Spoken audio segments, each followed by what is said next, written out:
እንኳን ወደ ኦርቶዶክሳዊ ጥያቄና መልስ ቻናል በሰላም መጣችሁ። ዛሬ መንፈሳዊ ዕውቀታችሁን የምትፈትኑባቸውን 50 የተመረጡ ጥያቄዎችን ይዘንላችሁ መጥተናል። ይህን ቪዲዮ የምታዩ የመጀመሪያዎቹ 100 ሰዎች ቪዲዮውን ላይክ በማድረግ ለብዙሃን ተደራሽ እንዲሆን እንድታግዙ እንጠይቃለን። አብራችሁን ቆዩ። ጥያቄ ቁጥር 1 ረቡዕና ዓርብን ለምን እንጾማለን? ሀ ጌታችን የታሰረበት ቀናት ስለሆነ፣ ለ የይሁዳ ምክርና ስቅለቱን ለማሰብ፣ አምሮሃ በብሉይ ኪዳን የታዘዘ ስለሆነ።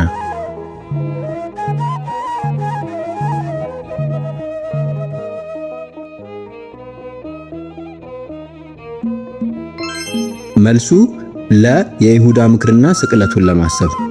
የረቡዕና ዓርብ ጾም ስያሜው ጾመ ድህነት ሲሆን የሚጾመውም ረቡዕ ይሁዳ ጌታን አሳልፎ ለመስጠት የተስማማበት ወይም የመከረበት ቀን ስለሆነና ዓርብ ደግሞ ጌታችን የተሰቀለበት ዕለት ስለሆነ ሲሆን ጾሙን እንድንጾም ያዘዙት ደግሞ ቅዱሳን ሐዋርያት በዲድስቅልያ ቀኖናቸው ነው። ጥያቄ ቁጥር 2 በቤተ ክርስቲያን ትርጓሜ ጾም ማለት ምን ማለት ነው? ሀ የነፍስን ፈቃድ ለሥጋ ማስገዛት፣ ለ ነፍስንና ሥጋን እኩል ማድከም፣ ሐመርሃ የሥጋን ፈቃድ ለነፍስ ማስገዛት።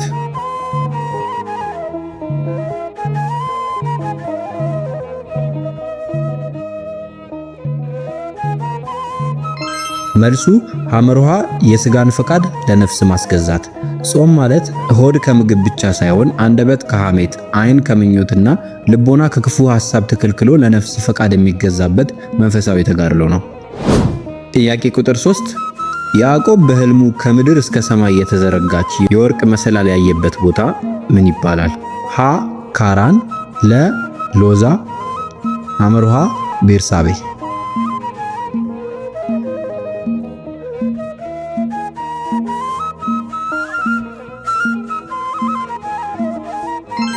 መልሱ ለሎዛ። ጥያቄ ቁጥር 4 በጉባኤ ኤፌሶን ለንስጥሮስና ለክህደት ትምህርቱ በሚገባ መልስ የሰጠው ቅዱስ አባት ማን ነው? ሀ ቅዱስ ቄርሎስ፣ ለ ቅዱስ እስጢፋኖስ፣ ሐመርሃ ቅዱስ ቴዎፍሎስ።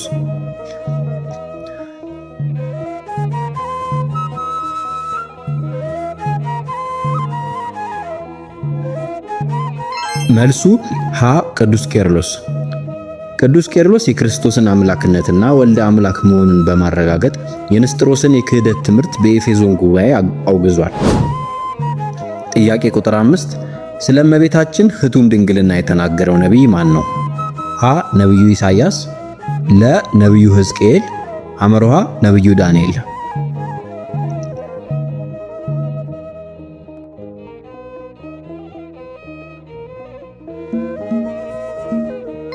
መልሱ ለነቢዩ ሕዝቅኤል።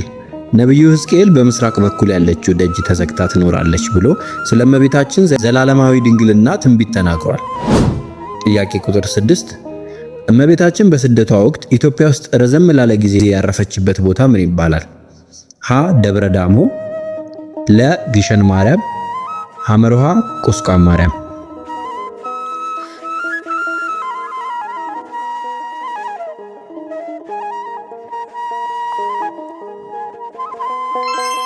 መልሱ ለግሸን ማርያም። እመቤታችን በስደቷ ወቅት በኢትዮጵያ ለብዙ ጊዜ ካረፈችባቸው ቅዱሳን ቦታዎች አንዱና ዋነኛው ግሸን ደብረ ከርቤ ወይም ግሸን ማርያም ነው። ጥያቄ ቁጥር 7 በሐዋርያት ጊዜ የነበሩ የመጀመሪያዎቹ መናፍቃን ምን ተብለው ይጠራሉ? ሀ መቅዶኒዮሳውያን፣ ለ ኒቆላውያን፣ ሐመርሃ ንስጥሮሳውያን።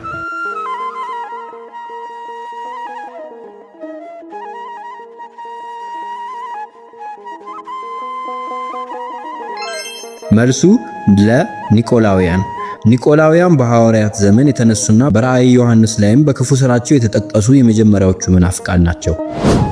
ጥያቄ ቁጥር 8 የመጀመሪያዎቹን 2 የእስራኤል ነገሥታት ሳኦልና ዳዊትን የቀባው ታላቁ ነቢይ ማን ይባላል? ሀ ነቢዩ ሳሙኤል፣ ለ ነቢዩ ኤልያስ፣ ሐመርሃ ነቢዩ ናታን።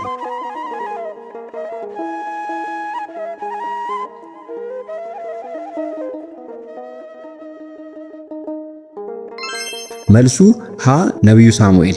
ነቢዩ ሳሙኤል እግዚአብሔር ባዘዘው መሰረት ሳኦልን የመጀመሪያው ዳዊትንም ሁለተኛው የእስራኤል ንጉሥ አድርጎ የቀባቸው ነቢይ ነው። ጥያቄ ቁጥር 9 አርዮስና ተከታዮቹ የተወገዘበት ጉባኤ የትኛው ነው? ሀ የኤፌሶን ጉባኤ፣ ለ የቁስጥንጥንያ ጉባኤ፣ ሐመርሃ የኒቂያ ጉባኤ።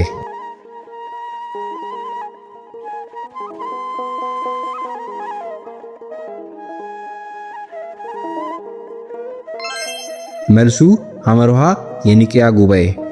በ325 ዓመተ ምህረት በ318ቱ ሊቃውንት በተደረገው የኒቂያ ጉባኤ አርዮስ ወልድ ፍጡር ነው በማለቱ ተወግዞ ተለይቷል። ጥያቄ ቁጥር 10 በብሉይ ኪዳን ዘመን የቤተ ክርስቲያን ምሳሌ ያልሆነው የትኛው ነው? ሀ የኖህ መርከብ፣ ለ ደብረ ሲና፣ ሐመርሃ የሙሴ ደብተራ ድንኳን።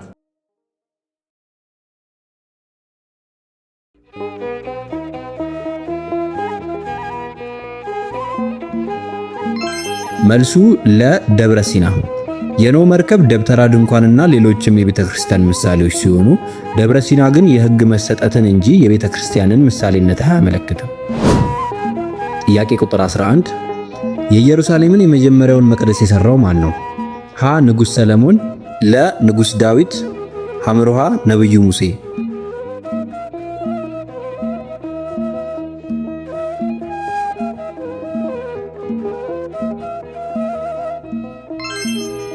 መልሱ ሀ ንጉሥ ሰለሞን። ንጉሥ ሰለሞን አባቱ ዳዊት ባዘጋጀው ዕቅድ መሠረት በእግዚአብሔር ፈቃድ የመጀመሪያውን ታላቅ የኢየሩሳሌም መቅደስ ሠራ። ጥያቄ ቁጥር 12 የጌታችን ቅዱስ ክቡር ደሙ የሚሰጥበት ማንኪያ ወይም ጭልፋ ስሙ ምን ይባላል? ሀ የእንጨት ማንኪያ፣ ለ ዕርፈ መስቀል፣ ሐመርሃ የብረት ጭልፋ።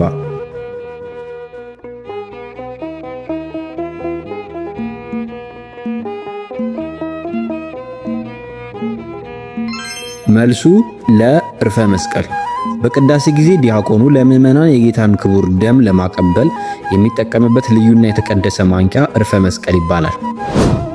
ጥያቄ ቁጥር 13 ጠፈርን የሚያቀዘቅዘው ወንዝ ማን ይባላል? ሀ ሃኖስ፣ ለ ጊዮን፣ ሐመርሃ ጤግሮስ።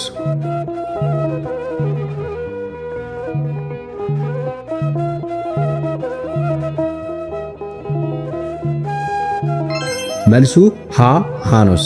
ሃኖስ ከሰባቱ ሰማያት በላይ የሚገኝና በጠፈር ላይ የሚፈስ ጠፈሩ በፀሐይ ሙቀት እንዳይቃጠል የሚያቀዘቅዝ የውሃ ወንዝ ነው። ጥያቄ ቁጥር 14 ከገነት ፈሳሽ ወንዞች መካከል ኢትዮጵያን የከበበው ወንዝ ማን ይባላል? ሀ ጤግሮስ፣ ለ ጊዮን፣ ሐመርሃ ኤፍራጥስ።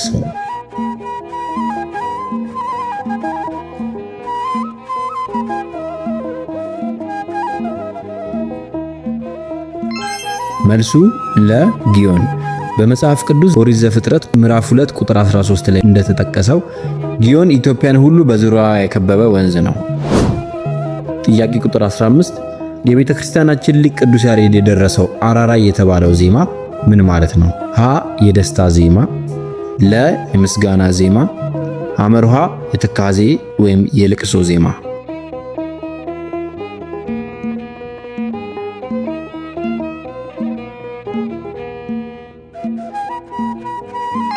መልሱ ሐመርሃ የትካዜ ወይም የልቅሶ ዜማ። አራራይ የቅዱስ ያሬድ ከሦስቱ ዜማዎች አንዱ ሲሆን በተለይ በጾም ወቅትና በሐዘን ቀናት የሚዘመር የሰውን ልብ ለንስሐ የሚያነቃቃ የትካዜ ዜማ ነው። ጥያቄ ቁጥር 16 በኢትዮጵያ ተዋሕዶ ቤተክርስቲያናችን አንድ ዲያቆን ዕድሜው ስንት ሲሆን ለቅስና ይሾማል? ሀ 20 ዓመት፣ ለ 30 ዓመት፣ ሐመርሃ 40 ዓመት።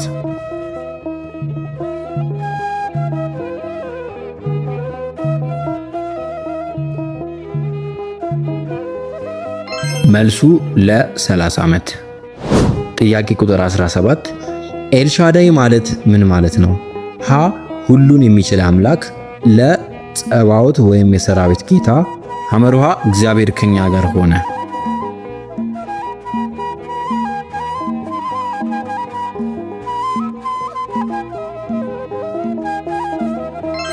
መልሱ ሀ ሁሉን የሚችል አምላክ። ኤልሻዳይ የሚለው ስም የዕብራይስጥ ቃል ሲሆን ትርጉሙም ሁሉን ቻይ ወይም ሁሉን የሚችል አምላክ ማለት ነው። ይህ ስም በመጽሐፍ ቅዱስ ውስጥ እግዚአብሔር ለአብርሃም ራሱን ሲገልጽ የተጠቀመበት ስም ነው። ጥያቄ ቁጥር 18 እምነ ጽዮን ማለት ምን ማለት ነው? ሀ የጽዮን እናት፣ ለ የጽዮን ልጅ፣ ሐመርሃ የጽዮን ንግሥት።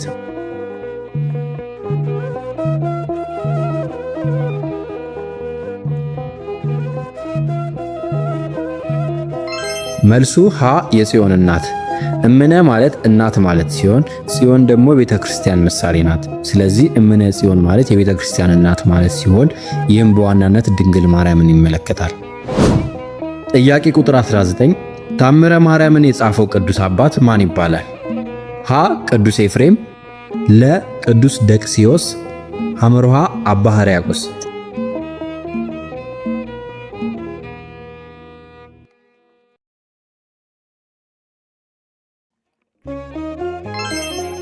መልሱ ለቅዱስ ደቅሲዮስ። ቅዱስ ደቅሲዮስ ለእመቤታችን በነበረው ፍቅርና ትጋት የታወቀ ሲሆን ታምረ ማርያምን በመጀመሪያ የጻፈውና እመቤታችንም ተገልጣለት የክብር ልብስ የሰጠችው አባት ነው። ጥያቄ ቁጥር 20 አትሮኖስ ማለት ምን ማለት ነው? ሀ የውሃ ማጠራቀሚያ፣ ለ ወንጌል የሚቀመጥበት ጠረጴዛ፣ ሐመርሃ የካህናት ልብስ።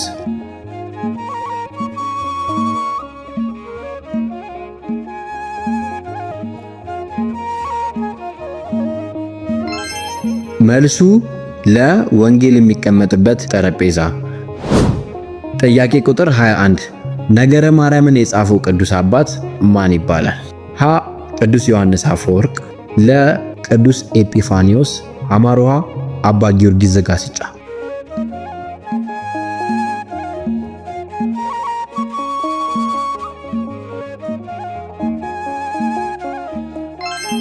መልሱ ሀ ቅዱስ ዮሐንስ አፈወርቅ። ቅዱስ ዮሐንስ አፈወርቅ በእመቤታችን በድንግል ማርያም ላይ ጥልቅ የሆነ ትምህርት የጻፈ የቤተ ክርስቲያናችን አምድ የሆነ ሊቅ ነው። ጥያቄ ቁጥር 22 ማዕዶት ማለት ምን ማለት ነው? ሀ መሸጋገሪያ፣ ለ የጸሎት መጽሐፍ፣ ሐመርሃ የመስዋዕት ቦታ።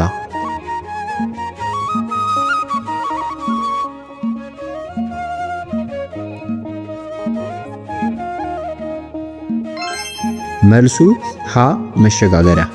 ማዕዶት የሚለው የግዕዝ ቃል አእደወ ወይም አሻገረ ከሚለው ግስ የወጣ ሲሆን ትርጉሙ መሸጋገሪያ ወይም የማለፊያ መንገድ ማለት ነው። በቤተ ክርስቲያን ሥርዓትም ለምዕመናን ከኃጢአት ወደ ንስሐ ከሞት ወደ ሕይወት መሸጋገሪያነትን ያመለክታል። ጥያቄ ቁጥር 23 መዓልት ማለት ምን ማለት ነው? ሀ ቀን፣ ለ ሌሊት፣ ሐመርሃ የፀሐይ መውጫ።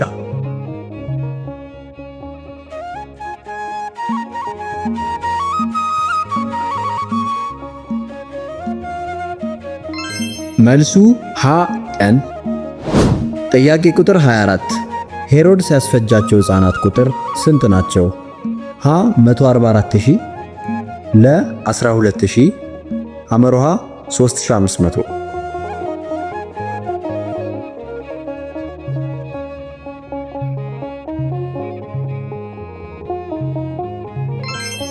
መልሱ ሀ 144000። በቤተ ክርስቲያን ትውፊትና በስንክሳር እንደተገለጸው ሄሮድስ በቤተልሔምና በአካባቢዋ ያስፈጃቸው የሕፃናት ቁጥር 144000 ነው። ጥያቄ ቁጥር 25 ስለ እመቤታችን ስደት የሚናገረው መጽሐፍ የቱ ነው? ሀ ሰኔ ጎልጎታ፣ ለ ሰቆቃወ ወንጌል፣ ሐመርሃ አርጋኖን።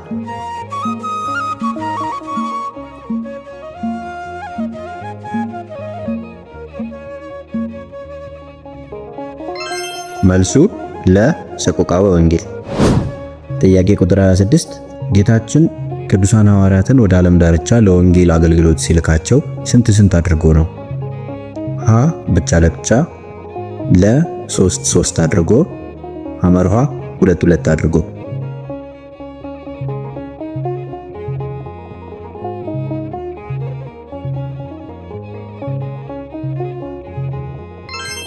መልሱ ሐመርሃ 2 አድርጎ።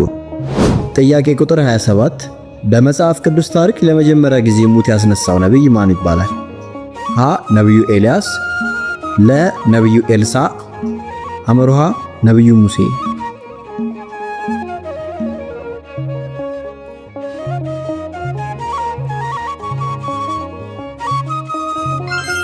መልሱ ሀ ነብዩ ኤልያስ። ነብዩ ኤልያስ በዛሬፋት የነበረችው የመበለቲቱን ልጅ በመጸለይ ከሞት ያስነሳው የመጀመሪያው ነብይ ነው።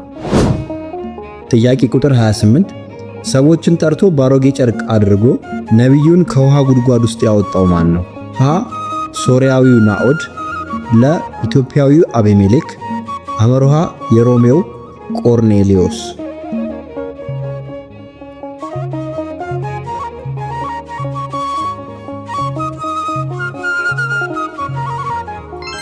መልሱ ለኢትዮጵያዊው አቤሜሌክ።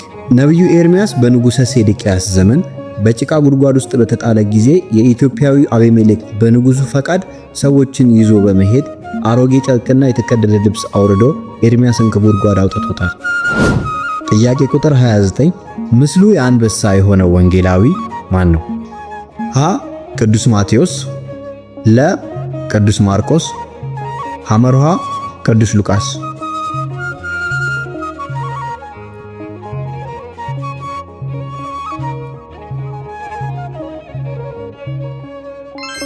መልሱ ለቅዱስ ማርቆስ።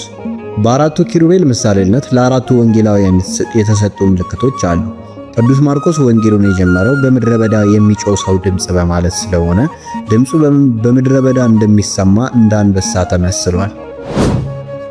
ጥያቄ ቁጥር 30 የንጉሥ ሰለሞን አባት ማን ይባላል? ሀ ንጉሥ ሳኦል፣ ለ ንጉሥ ዳዊት፣ ሐመሩሃ ንጉሥ አክዓብ።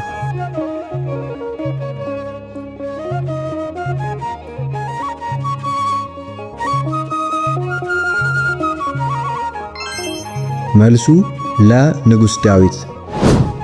ጥያቄ ቁጥር 31 ቅዱሳን መጻሕፍትንና የእግዚአብሔርን ኃይል ስለማታውቁ ትስታላችሁ በማለት ጌታችን ኢየሱስ ክርስቶስ የተናገረው ለማን ነው? ሀ ለፈሪሳውያን፣ ለ ለጸሐፍት፣ ሐመሩሃ ለሰዱቃውያን።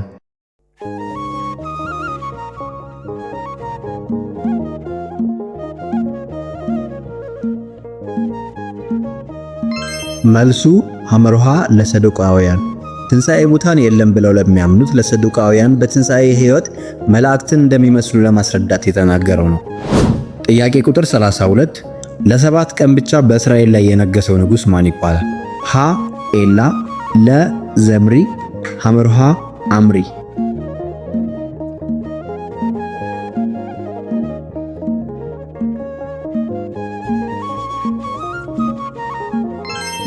መልሱ ለዘምሪ። ዘምሪ በቴርሳ ለ7 ቀን ብቻ ከነገሰ በኋላ ሕዝቡ ሌላ ንጉሥ በማንገሱ ምክንያት ቤተ መንግሥቱን አጣጥሎ ሞቷል። ጥያቄ ቁጥር 33 ዮሴፍ ለወንድሞቹ ራሱ ሲገልጥላቸው የስንት ዓመት ሰው ነበር? ሀ 30 ዓመት፣ ለ 40 ዓመት፣ ሐመሩሃ 39 ዓመት።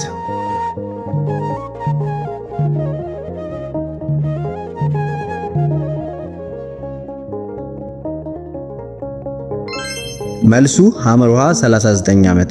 ዮሴፍ በ30 ዓመቱ በግብፅ በገዥነት ተሾመ። ከዚያም የ7 ዓመት የተትረፈረፈ ምርትና የ2 ዓመት የረሃብ ጊዜ ካሳለፈ በኋላ ወንድሞቹ በመጡ ጊዜ 39 ዓመቱ ነበር። ጥያቄ ቁጥር 34 ከለአባን ሴቶች ልጆች መካከል መካን የነበረችው ማን ናት?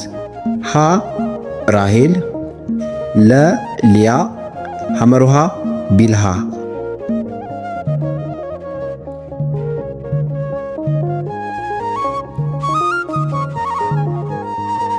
መልሱ ሀ ራሄል። ራሄል ለእግዚአብሔር የነበራት ታላቅ እምነት እስኪረጋገጥ ድረስ ለረጅም ጊዜ መካን ነበረች።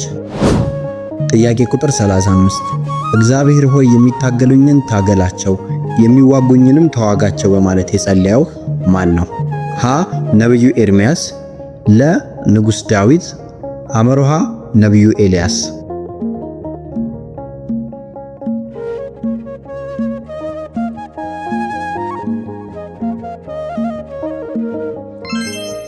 መልሱ ለንጉሥ ዳዊት። ይህ ጥቅስ በቅዱስ ዳዊት መዝሙር ላይ የሚገኝ ሲሆን ጠላቶቹ በበዙበት ጊዜ ለእግዚአብሔር ያቀረበው የልመና ጸሎት ነው። ጥያቄ ቁጥር 36 የ7 ዓመት ጥጋብና የ7 ዓመት ረሃብን የሚያሳየውን ሕልም ለፈርዖን የተረጎመለት ማን ነው? ሀ ነቢዩ ሙሴ፣ ለ ዳንኤል፣ ሐመሩሃ ዮሴፍ።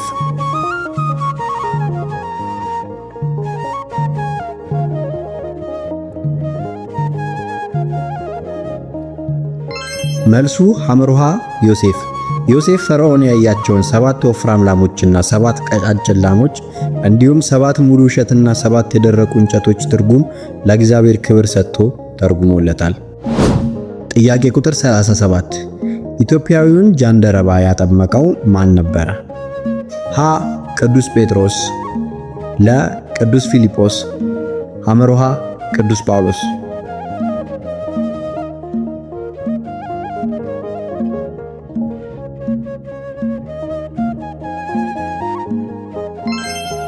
መልሱ ለቅዱስ ፊልጶስ።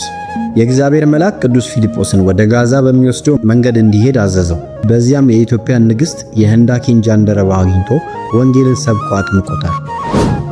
ጥያቄ ቁጥር 38 የደረቁ አጥንቶች ወደ ሕይወት ሲመጡ በራእይ ያየው ነቢይ ማን ነው?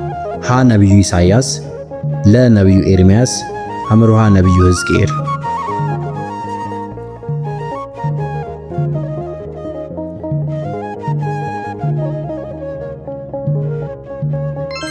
መልሱ ሐመሮሃ ነቢዩ ሕዝቅኤል። እግዚአብሔር ነቢዩ ሕዝቅኤልን ወደ ሸለቆ ወስዶ በደረቁ አጥንቶች ላይ ትንቢት እንዲናገር በማድረግ ወደ እግዚአብሔር ሲመጡ በራእይ አሳይቶታል። ጥያቄ ቁጥር 39 ኤሳው ብኩርናውን ለያዕቆብ የሸጠው በምን ነበር? ሀ በብርና በወርቅ፣ ለ በከብቶችና በበጎች፣ ሐመሮሃ በምስር ወጥ።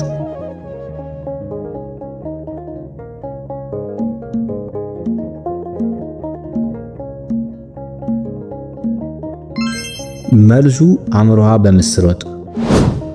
ጥያቄ ቁጥር 40 ወደ መቅደስ ገብቶ በዕጣን መሠዊያው ላይ በማጠኑ በለምጽ የተመታው ንጉሥ ማን ነበር? ሀ ንጉሥ ዖዝያን፣ ለ ንጉሥ ሳኦል፣ ሐመሮሃ ንጉሥ ሕዝቅያስ።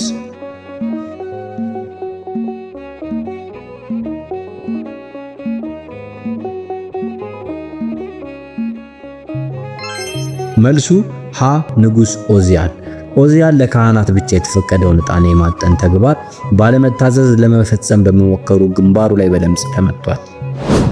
ጥያቄ ቁጥር 41 ዳዊት ለሳኦል ሲዘምርለት የነበረው በምን የመዝሙር መሳሪያ ነበር? ሀ በበገና፣ ለ በመሰንቆ፣ ሐመሮሃ በከበሮ።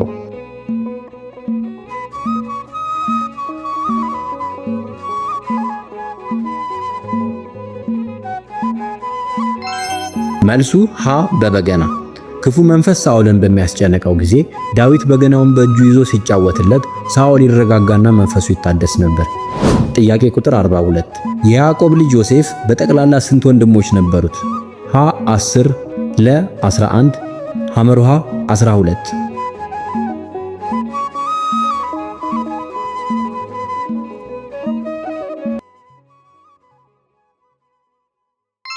መልሱ ለ11። ያዕቆብ 12 ወንድ ልጆች የነበሩት ሲሆን ዮሴፍን ሳይጨምር 11 ልጆች ነበሩት። ጥያቄ ቁጥር 43 የሙሴ ሚስት ስሟ ማን ነው? ሀ ሶፎራ፣ ለ ራሄል፣ ሐመሮሃ አስቴር።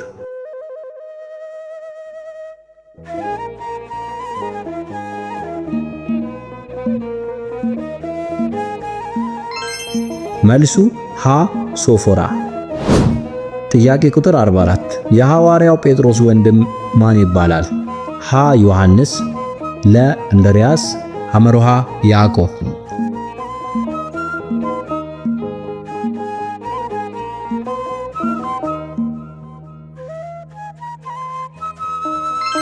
መልሱ ለ እንድርያስ።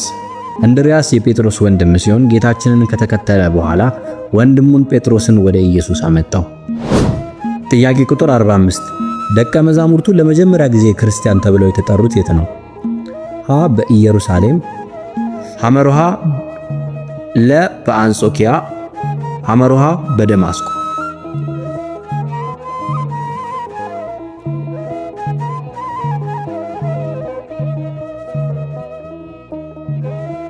መልሱ ለ በአንጾኪያ። ጥያቄ ቁጥር 46 ከመግደላዊት ማርያም የወጡት አጋንንት ብዛት ስንት ናቸው? ሀ 3፣ ለ 12፣ ሐመሮሃ 7።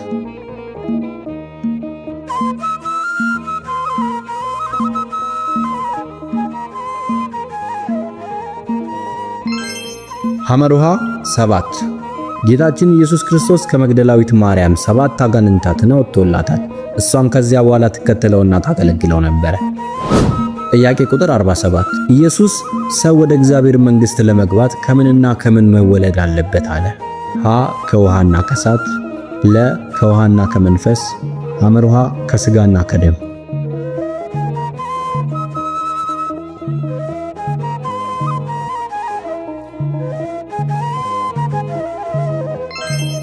መልሱ ለ ከውሃና ከመንፈስ። ጌታችን ኢየሱስ ክርስቶስ ለኒቆዲሞስ ሲያስረዳው ሰው ከውሃና ከመንፈስ ካልተወለደ በቀር ወደ እግዚአብሔር መንግሥት ሊገባ አይችልም በማለት የጥምቀትን አስፈላጊነት ገልጾለታል። ጥያቄ ቁጥር 48 ጳውሎስ በመልእክቱ የኃጢአት ደሞዝ ምንድን ነው አለ? ሀ መከራ፣ ለ ፍርድ፣ ሐመርሃ ሞት።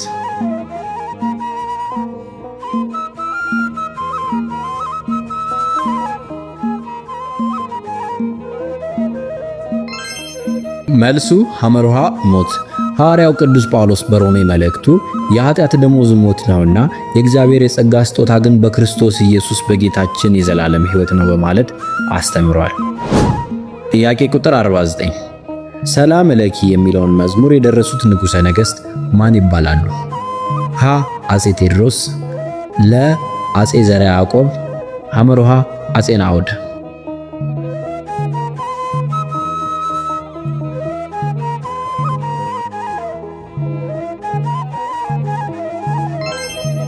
መልሱ ሐመርሃ አጼ ናዖድ።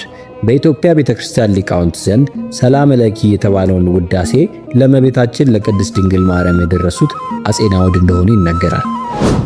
ጥያቄ ቁጥር 50 ማርያምን አንቺ ከሴቶች መካከል የተባረክሽ ነሽ፣ የማኅፀንሽን ፍሬ የተባረከ ነው ያላት ማን ነው? ሀ መልአኩ ቅዱስ ገብርኤል፣ ለ ቅድስት ኤልሳቤጥ፣ ሐመርሃ ኢየሱስ ክርስቶስ።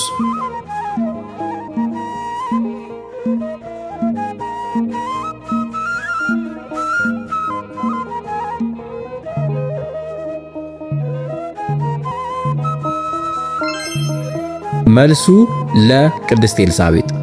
ድንግል ማርያም ወደ ዘካርያስ ቤት ገብታ ሰላምታ ስትሰጥ ኤልሳቤጥ በመንፈስ ቅዱስ ተሞልታ በታላቅ ድምፅ ይህንን የምስጋና ቃል ተናግራለች። ቦነስ ጥያቄ አዶናይ ማለት ምን ማለት ነው? ሀ ሁሉን ቻይ፣ ለ ጌታዬ አምላኬ፣ ሐመርሃ የሰላም ንጉሥ።